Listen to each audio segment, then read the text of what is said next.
විදුතෙන් practicals අහද්දී අහන්න පුළුවන් practicals කීපයක් තියෙනවා. එකක් තමයි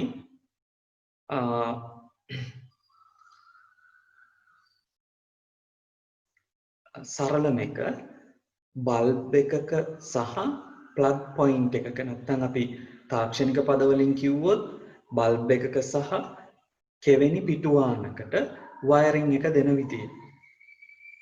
හරිද? දැන් ටිකක් මතක් කරගන්න වෙනවා හවුස් වයරින් පැත්ත.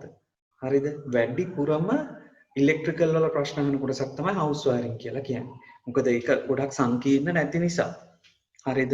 එතකොට එතෙන්දී MCB එකකින්, ඒ කියන්නේ මෙන්න මේ වගේ උපාංගයකින් විදුලි සැපයුම අරගෙන තේරෙනවනේ? මේ වගේ උපාංගයකින් විදුලි සැපයුම අරගෙන මේක අපි බල්බ් එකකටයි බල්බ් එකක් ස්විච් එකක් කරහා යන්නේ ඊළඟට ප්ලග් බේස් එකකටයි වයරින් කරන විදිය. හරිද? මේ උපාංගයෙන් මේක විදුලි සැපයුම ගන්න. ඒතර මේ උපාංගය කොහෙද සවි වෙලා තියෙන්නේ? මේක හයි වෙලා තියෙන්නේ අර විදුලි සැපයුමට සම්බන්ධ වෙලා තියෙන ඩිස්ට්‍රිබියුටර් බොක්ස් එකක් ඇතුළේ නැත්නම් MCB බොක්ස් එකක් ඇතුළේ. එතකොට ඇත්තටම මේක තනියෙන් තියෙන එකකින් නෙවෙයි අපිට විදුලි සැපයුම සම්බන්ධ කරන්න තියෙන්නේ, විදුලි රැහැන් ටික සම්බන්ධ කරන්න තියෙන්නේ. මෙන්න මේ වගේ සැකස්මක් තියෙනවා. හරිද? මම මේක මේ ගලවලා අරගෙන තියෙන්නේ. නැත්තම් මේක දැන් පෙන්වන්න අමාරුයිනේ. මෙතන මේ කැමරාව ඉස්සරහට ගෙනල්ලා මේක බෝඩ් එකක හයි කරලා තියෙන්නේ. හරිද? මෙතන මේ ඇන කවුල් ටිකක් තියෙනවා. එතනින් බෝඩ් එක හයි කරලා තියෙන්නේ. මෙන්න මේ වගේ සැකස්මකින් තමයි මෙන්න අපි කියන්නේ බල්බ් එකකට සහ කෙවෙනි පිටුවානකට විදුලි සැපයුම ගන්න. දැන් මෙන්න මෙතන බලන්න ඕගොල්ලොන්ට තියරි පොඩ්ඩක් බලා ගන්න වෙනවා. ඒ තියරි බලා ගන්න ඕන වෙන්නේ වයරින් සර්කිට්ස් ගැන, ඒ වගේම තමයි මේන් ස්විච් එක, ට්‍රිප් ස්විච් එක, MCB සම්බන්ධතාවය ගැන ඕගොල්ලොන්ට දීලා තියෙන සටහන් පොඩ්ඩක් බලා ගන්න ඕන. හරිද? මේ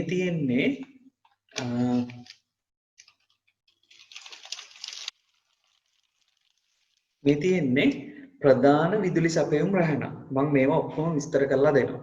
මේ තියෙන්නේ ප්‍රධාන විදුලි සැපයුම් රැහැන. ඒතර මේ ප්‍රධාන විදුලි සැපයුම් රැහැනේ ඇවිල්ලා තියෙනවා මෙන්න මේ විදියට උපාංග වලට. මේ තියෙන්නේ අයිසොලේටර් එක වෙන් කරන, මේ තියෙන්නේ ට්‍රිප් ස්විච් එක, මෙන්න මේ නැත්තම් මේ තියෙන්නේ RCCB එක. මෙන්න මෙතන තියෙන මෙන්න මෙතන තියෙන උපාංග දෙක නෑ. මෙතන තියෙන්නේ වෙන් කරන නැත්නම් අයිසොලේටර් එක, මෙතන තියෙන්නේ RCCB එක, ට්‍රිප් ස්විච් එක. මෙන්න මෙතන තියෙන උපාංග දෙක. එකක් පල්ලෙහාට දාලා එකක් උඩට දාලා මම තියනවා. මෙන්න මේ තියෙන උපාංග දෙක MCB. ඒතකොට මෙන්න මේ MCB එකකින් තමයි විදුලි සැපයුම ගන්න. හරිද? පළවෙනි එක ඔය මම අර කිව්ව උපාංගයේ එකේ සවි කරලා තියෙන පරිපතයක් තියෙනවා. ඒ ගැන මම තව දවසකදී පැහැදිලි කරලා දෙන්නම්. ඉලෙක්ට්‍රිකල්ස් ටික අපි පාඩම් දෙකකින් විතර මේ හැඳින්වීම නම් අවසන් කරන්න වෙයි. අපිට පොඩි කාලයක් තියෙන නිසා. එතකොට මෙන්න මේ වගේ එකක් මේ වගේ එකක් බෝඩ් එක හයි කරලා විදුලි සැපයුම දීලා තියෙනවා. ඒතර අපිට තියෙන්නේ මෙන්න මෙතනින් ස්විච් එක ඔෆ් කරන්න. මෙන්න මෙතනින් ස්විච් එක ඔෆ් කරන්න. මොකද මේ අයිසොලේටර් එකනේ. දැන් ඇත්තටම මේක ඔෆ් වෙලා තියෙන්නේ, පල්ලෙහාට දාලා තියෙන්නේ මම. දැන් ඔන්න එකේ තියෙන්නේ. එතකොට අපි මේකත් පල්ලෙහාට වැටලා තියෙන්නේ මේක. හරිද? එතකොට මෙන්න අපි මොකද කරන්නේ? මෙන්න අයිසොලේටර් එක. මෙන්න මේ අයිසොලේටර් එක හැම වෙලේම පල්ලෙහාට දාලා අපි මොකද කරන්නේ? මෙන්න මේ පැත්තේ තියෙන මේ MCB එකකින් තමයි සම්බන්ධතාවය එළියට ගන්න ඕනේ. හරිද? ඒ සම්බන්ධතාවය අරගෙන අපි මොකද කරන්න ඕන? බල්බ් එකකට සහ කෙවෙනි පිටුවානයකට සැපයුම දෙනවා. හරිද? දැන් එතකොට ඒ ගැන වයර් සම්බන්ධ කරන්න තියෙන්නේ. බෝඩ් එකක නැත්තම් ලෑල්ලක තමයි උපාංග හයි කරලා තියෙන්නේ. ගොඩක් වෙලාවට කලින් අවුරුදු වල බෝඩ් එකේ බට කොන්ඩියුට් බට දාලා වයර් ටිකක් කපලා තිබුණේ නිවැරදි සම්බන්ධතාවය වයර් වලින් අදාළ තැන් වලට හයි කරලා නිවැරදි සම්බන්ධතාවය දෙනවට තමයි ලකුණු දුන්නේ. හරිද? එතකොට මේකේ ලොකු හසුරු කෞශල්‍යයක් ඕනේ නැහැ. කියන්නේ කම්බි ටිකක් කපලා තියෙන්නේ හරියට සම්බන්ධ කරනවා කියලා කියන්නේ පොඩ්ඩක් ප්‍රැක්ටිකල් වැඩිපුර තියරි. ඇයි මං එහෙම කියන්නේ? ඒතර තියරි එකේ තමයි විස්තර කරන්නේ කොහොමද සම්බන්ධතාවය දෙන්නේ කියලා. හරිද? එතකොට කට්ටියට පොඩ්ඩක් කියන්නේ අවබෝධ වෙන්න ඕනේ. මොකද දැන් මෙතන වැඩේට ගියාම පොඩි කාලයයිනේ අපිට හම්බ වෙන්නේ. ඒ කාලය ඇතුලේ වයර් වල පාට මොනවද? පාටින් කොහොමද ලයිව් එකයි නියුට්‍රල් එකයි අඳුරගන්නේ? මේන් සප්ලයි වයර් එක මොකද්ද? ඊළඟට බල්බ් වලට යන වයර් එක මේක. බල්බ් වලට යන වයර් එක මොකද්ද? ඊළඟට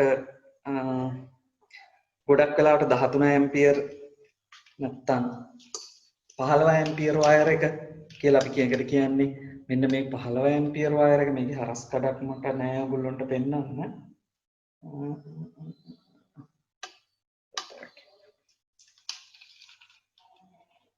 මෙන්න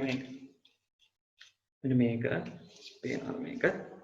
මේකේ කම්බි ගොඩක් තියෙනවා. මම ඒක පෙන්නන්නම්. මොකද ඉස්සරහ ප්‍රැක්ටිකල්ස් වලදීත් එනවා. මෙන්න මේ වගේ සාමාන්‍ය වයරින් එකක එක කම්බියනේ තියෙන්නේ. මේකේ කම්බි කීපයක් තියෙනවා. මම ඒක පෙන්නන්නම්. එතකොට මේ වගේ දේවල් හුරු වෙන්න ඕනේ. හරිද? එතකොට ඒ ප්‍රශ්න ටික ගියාට ඒ ප්‍රශ්න ටිකට උත්තර ටික හොයාගත්තට පස්සේ මේකේ සම්බන්ධතාවය තියරි පාඩමේදී අපි ඉගෙන ගත්ත දේ තමයි. මොකද වයර් ටික කපලා ඔක්කොම කරලා තියෙන්නේ අපිට හයි කරලා නිවැරදි සම්බන්ධතාවය දෙන්න තියෙන්නේ. හරිද? සරල දේවල් ටිකක් තියෙන්නේ තේරුම් ගන්න. හරිද? එතකොට පළවෙනි එක ඔන්න ඔය මං කිව්ව ඉලෙක්ට්‍රිකල් ප්‍රැක්ටිකල් එක. මොකද්ද? හරි. එතකොට ප්‍රැක්ටිකල්ස් ටික මං ඉස්සෙල්ලාම කියන්නම්. ඒ ප්‍රැක්ටිකල්ස් ටික ගැන තමයි විස්තර හොයාගන්න ඕන. හරිද? ඕගොල්ලෝ මේ දවස් ටිකේ ඉලෙක්ට්‍රිකල් වලින් තනි එක ප්‍රැක්ටිකල් එකක් එනවා. හරිද? ඉලෙක්ට්‍රිකල් වලින් අනිවාර්යෙන් ප්‍රැක්ටිකල් එකක් එනවා. ඒතර මේ ප්‍රැක්ටිකල් එකට අපිට ලැබෙන්න ඉඩ තියෙන ඒවා මොනවද? හරිද? ඒ ප්‍රැක්ටිකල් එකට ඉලෙක්ට්‍රිකල් ප්‍රැක්ටිකල් එකට ලැබෙන්න වැඩිපුරම ඉඩ තියෙන දේවල් ප්‍රැක්ටිකල්ස් 5ක් විතර තියෙනවා. මම ඒ ටික කියන්නම්. හරිද? පොඩ්ඩක් ලියාගෙන ඒ ගැන විස්තර හොයන්න. මම පුළුවන් තරම් පැහැදිලි කරලා දෙන්න.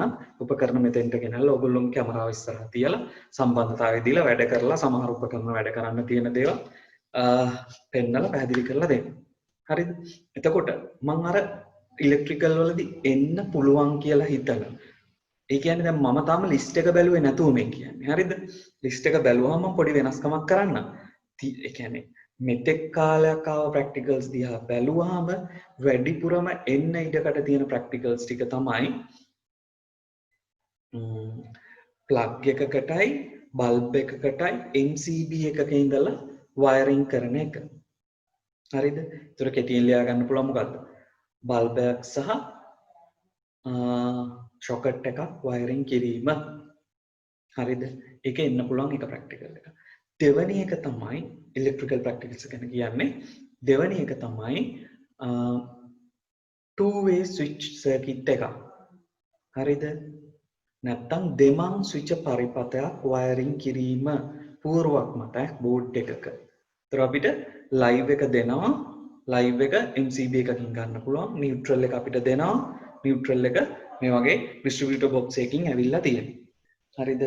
දැන් මේකේ ටිකක් වයර් ගොඩක් තියෙන නිසා මට වෙන වෙනම පැහැදිලි කරලා දෙන්න වෙනවා. හරිද? ඒක හරි. බලන්න ඔයගොල්ලොන් මේකේ පේන විදිහට තේරුම් ගන්න පුළුවන්ද කියලා බලන්න. මේ පැත්තේ තියෙන MCBs මේ MCBs තියෙන්නේ. මම මේකේ උඩට මාරු කරලා අල්ලගෙන හිටියේ. ඔන්න ඔහම එන්න ඕන. මේ පැත්තේ තියෙන MCBs. හරිද? එතන මේ MCBs වලින් මේ යට තියෙන කම්බි ඔයගොල්ලන්ට පේනවද? මේ MCB එකේ යටින් එන කම්බි මෙන්න මේ කම්බි මේක හොඳට බැලුවොත් දැන් ඔයගොල්ලන්ට සම්බන්ධතාවය දෙන්නනේ තියෙන්නේ. මේ MCB එකේ මේ උඩ අකුරු ගහලා තියෙන එක උඩ පැත්ත යට පැත්ත හොයාගන්න පුළුවන්. මෙන්න මේ යටින් එන එක කම්බියක්. මේ යටින් එන එක කම්බියක් තමයි අපි ෂොකට් බල්බ් සර්කිට් එකකට හරි 2-way සර්කිට් එකකට හරි ගන්න ලයිව් එක. නියුට්‍රල් එක කොහෙන්ද ගන්න? නියුට්‍රල් එකට බා එකක් තියෙනවා මෙන්න මෙතන. හරිද? එතකොට මේ වගේ MCB box එකක් ඔයගොල්ලොන්ගේ ප්‍රැක්ටිකල් එකේදී සප්ලයි එක දෙන්න ඔයගොල්ලොන්ට හයි කරලා තියෙනවා. මේකේ මෙන්න මෙතන තියෙනවා මේ බස් බා එකක් නැත්තම් පොදු තහඩුවක්. මෙන්න මේ පොදු තහඩුවේ කම්බියක් තමයි නියුට්‍රල් එක විදියට ගන්න. එතකොට මෙන්න මේ තියෙන නියුට්‍රල්. හරිද? මේ නියුට්‍රල් එක මම පෙන්නන්නම් එකක් අරගෙන. පරක්කින්න. එකක් අරගෙන පෙන්නන්න.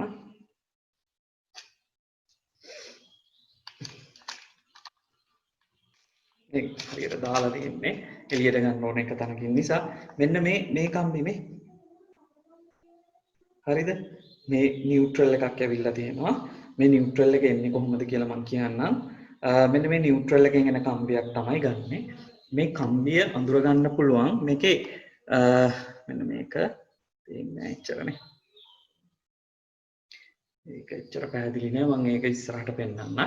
එතකොට මේ මෙන්න මේ නියුට්‍රල් එකයි ලයිව් එකයි අරගෙන තමයි ඒකෙන් තමයි එළියේ තියෙන පරිපථවලට අපි හදන ස්වීට් බල්බ් ෂොකට් සර්කිට් එකක් වෙන්න පුළුවන් නැත්නම් 2-way සර්කිට් එකක් වෙන්න පුළුවන්. 2-way සර්කිට්ස් අපි වයරින් සර්කිට් එක පැත්තෙන් ගෙදරක ගත්තොත් හැමතැනම නැහැ. හැබැයි බල්බ් ෂොකට් සර්කිට් එක හැමතැනම තියෙනවා. නේද? බල්බ් සහ ෂොකට් නේ අපිට තියෙන අවුට්පුට් එක විදිහට අපි විදුලිය පාවිච්චි කරද්දි. එතකොට අන්න ඒකට අදාළ සම්බන්ධතාවය දෙන විදිය ප්‍රැක්ටිකල් එකක් විදිහට එනවා. අනිත් එක තමයි 2-way සර්කිට් එක. ඒකට දෙකක් මම කිව්වා. හරිද?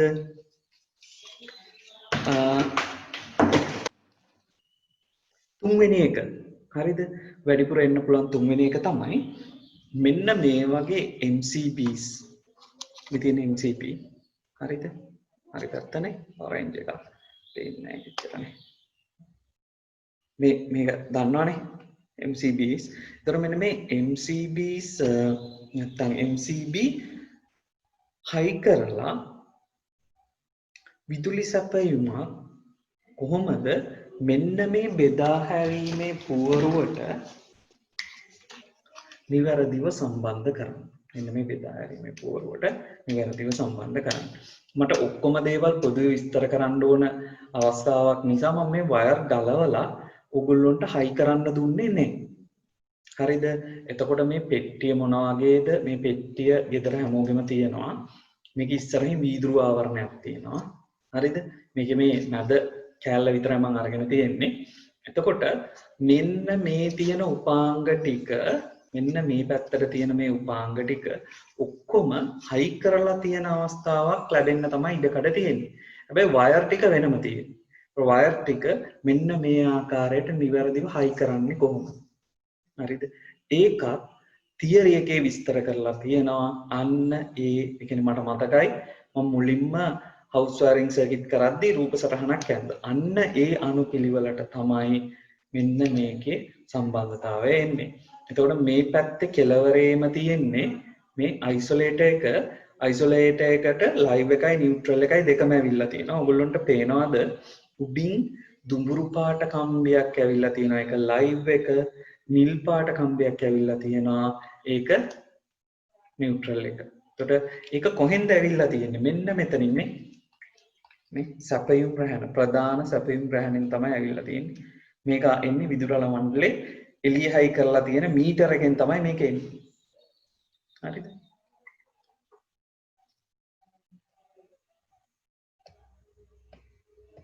හරිනේ? ඊට පස්සේ මේක යටින් මේ කැටින් පේනව නේද? දුඹුරු පාට කම්බියක් පේනවද? මෙන්න ලයිව් එක මේ පැත්තේ කෙලවරෙන් ආවේ මම මෙහෙම පෙන්නන්නම්. මේ මේ පැත්තේ කෙලවරෙන් ආවේ ඉස්සලාම ලයිව් එක. ඊට පස්සේ මේ ලයිව් එක බලන්න මෙතනින් ඇවිල්ලා මෙතනින් යට අවුට්පුට් එක මේ තියෙන්නේ වෙන්කරණයේ අවුට්පුට් එක. වෙන්කරණයේ අවුට්පුට් එකෙන් ඇවිල්ලා ඔතෙන්ටද ගිහිල්ලා තියෙන්නේ. ඊළඟට තියෙන ස්විච් එක මොකද්ද? ඊළඟට තියෙන ස්විච් එක RCCB එක. එතකොට MCB වෙන්කරණයෙන් ඇවිල්ලා යටින් සම්බන්ධ වෙලා තියෙනවා RCCB එකට. මෙන්න මේ තියෙන්නේ RCCB එක. හරිද? එතකොට RCCB එකෙන් උඩින් එළියට ඇවිල්ලා කොහෙටද ගිහිල්ලා තියෙන්නේ? මෙන්න MCB වලට ගිහින් තියෙනවා. පේනවනේ? MCB වලට ගිහිල්ලා තියෙනවා.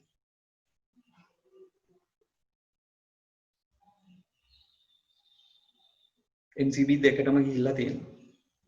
හරිද?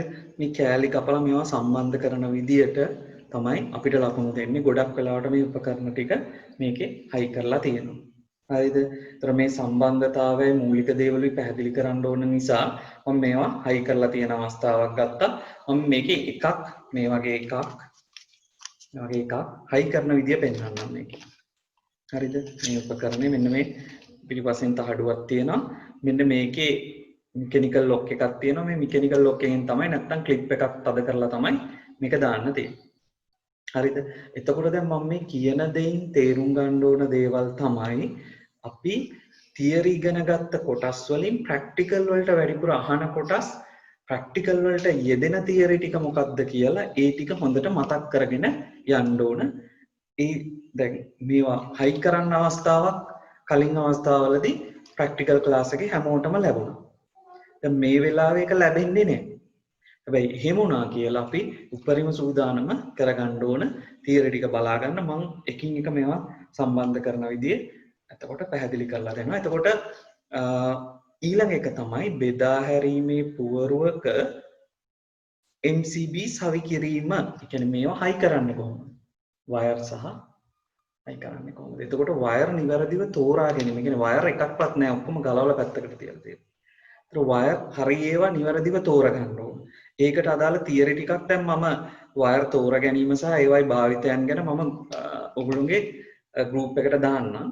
එතකොට අන්න ඒ විදිහට නිවැරදිව තෝරගන්න ඕන වයර්. ඒ කියන්නේ මෙන්න මෙතන සප්ලයි එකට මෙන්න මේ ලොකු මහත වයර් එක දාන්න ඕන. ඊළඟට මේකේ MCB දෙකක් දෙයි ගොඩක් වෙලාවට මේකෙත් දෙකක් තියෙනවා වර්ග දෙකකින්. එකක් තමයි ඇම්පියර් 16 අනිත් එක ඇම්පියර් 6. ඇම්පියර් 16 ඇම්පියර් 6 MCB දෙකක් තියෙන්නේ. එතකොට ඇම්පියර් 16ට නම් එක ඇලයිරක් 0.6 කියන වයර් එක දාන්න ඕන. ඇම්පියර් 16ට නම් ඇම්පියර් 6ට නම් සාමාන්‍ය වයරින් කම්බිය. ඒ කියන්නේ එක ඇලයිරක් 1.13 වගේ මම මතක. එක ඇලයිරක් 1.13 කියන කම්බිය කියන්නේ සාමාන්‍ය වයරින් කම්බිය දාන්න ඕන. ඉතින් ඒවයි කම්බි සහ ඒවයි විස්තර මම වෙනම පැහැදිලි කරන්නම්. මෙන්න මේ තියෙන්නේ බලන්න 7 ඇලයිරක් 1.04. එක වයර් එකේ ගහලා තියෙනවා. වයර් එකේ පිටත ආවරණය නැත්නම් අපි මෙකැනිකල් කවර් එක කියලා මේකට කියන්නේ අලු පාට ආවරණය. මේකේ ගහලා තියෙනවා. පෙනේද නැනේ. තප්පකට.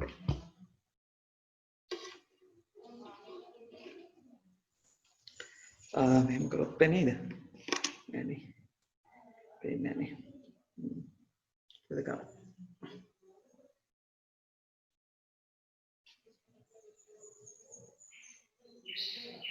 එතකොට අඳුරු ගතියක් තියෙන එක පේන්නේ නැත්තේ.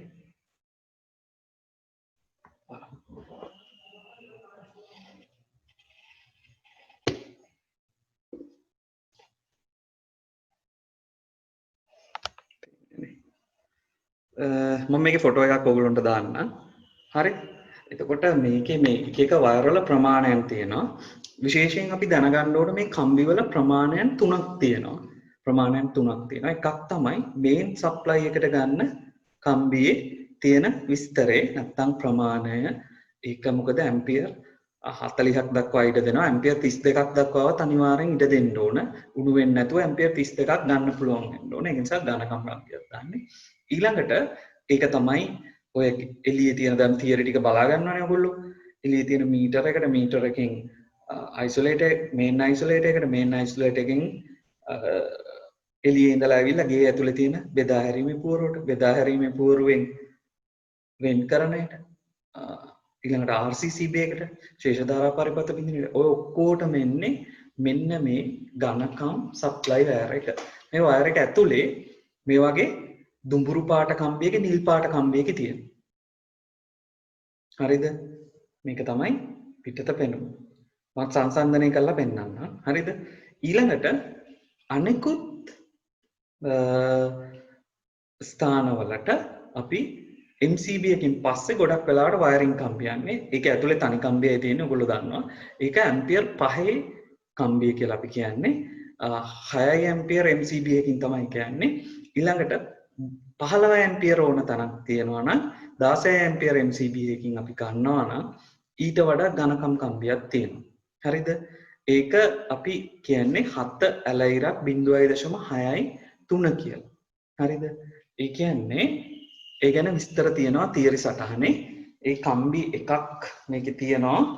ඒත් එකට අදාළව තමයි කම්බි දෙන්නේ. මම හිතන්නේ ඒක එච්චර හොඳට බලා ගන්න පුළුවන් වෙයි කියලා. හරි. එතකොට ඔන්න ඔය විදියට විදුලි රැහැන් වර්ග තුනක් තියෙනවා. මම හැබැයි මේ ඔක්කොම විස්තර ටික නම් ගෲප් එකට දාන්නම්. ඒතකොට මෙන්න මේ විදිහේ සැකස්මක්. ඒතකොට මම අවසානයේදී කියන්න ඕන දේ තමයි වැරදිලා හරි MCB එකක් මේකට හයි කරන්න කියලා කිව්වොත් මේ පෙට්ටියේ ඉඩකඩ හදාගෙන අපිට පුළුවන් MCB එකක් හයි කරන්න. මේ පැත්තේ වැඩිපුර ඉඩ තියෙනවා වගේ කියලා හිතෙනවානේ. මේ පැත්තේ තියෙනවා. දෙපැත්තෙන් ඕන පැත්තක හයි කරන්න පුළුවන්. මෙහෙත් හයි කරන්න පුළුවන්. මේ පැත්තෙත් හයි කරන්න පුළුවන්. දැන් හයි කරන විදිහත් මම පෙන්නන්නම්. බලමු පාට ක්ලිප් එකක් තියෙන එකක් ගත්තොත් ඔයගොල්ලන්ට පැහැදිලිව තේරෙන්නේ. ඔයගොල්ලන්ට තේරෙනවා හරියට ඔන්ලයින් ප්‍රැක්ටිකල් කරනවා කියලා කියන්නේ තැපෑලෙන් පීනන්න ගන්නවා වගේ වැඩක් තමයි ඈ. මොකුත්ම නැත්තම් ගිලිලා මැරෙනවා නන්නේ. මොකද කරන්න ඕන? තැපෑලෙන් හරි අපි උග පීනන්න ගන්නන්න උත්සාහ කරන්න ඕන. එහෙමනේ. දැන් මේ තියෙන්නේ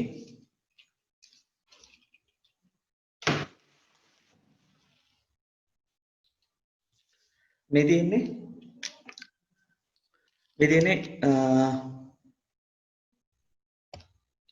තියෙන MCB එකක් බලන්න පේනවනේ MCB එකක් මේකේ උඩ පැත්ත මේ තියෙන යට පැත්ත ඔයගොල්ලන්ට හැම වෙලෙම පේනවා විදුලි රැහැනේ ඉන්පුට් එක එන්නේ මේ උඩ පැත්තෙන් ඈ.